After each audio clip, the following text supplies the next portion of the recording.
In this video, we're going to be looking at the new Raspberry Pico and seeing how it holds up against Old Faithful, the Arduino. That and more coming up now on Low Level Learning.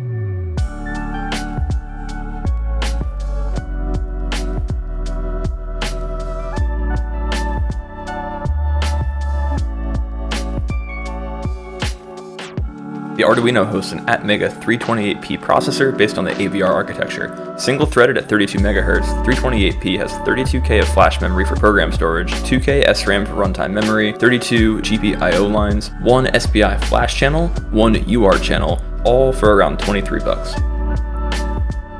The Pico, on the other hand, crushes the Atmega 328P from a specification standpoint.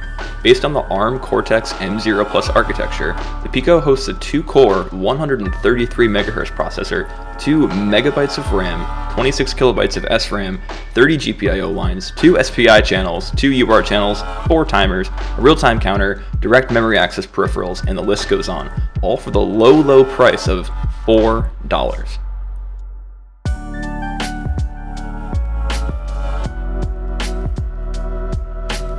If you're watching this video, I'm assuming that you've already programmed an Arduino before, so I won't dive too deep into that.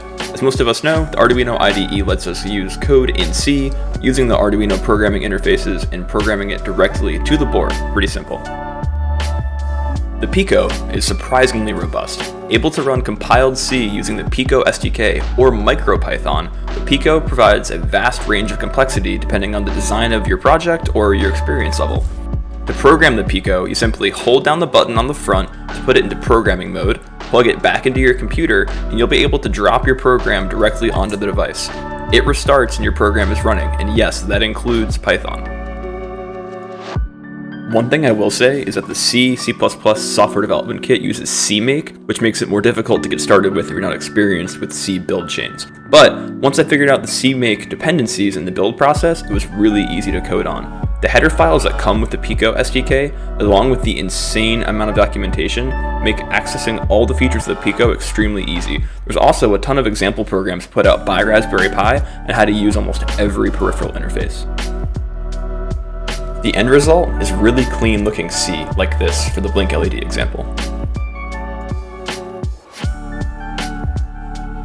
At the end of the day, I think the Arduino still has its place in the embedded world. Its simplicity and ease of access makes it a great starting point for people who are just getting into embedded programming. But if you have a little bit of experience and a desire to take things to the next level, the feature to cost ratio of the Pico is unavoidable. For $4, you get way more than you pay for.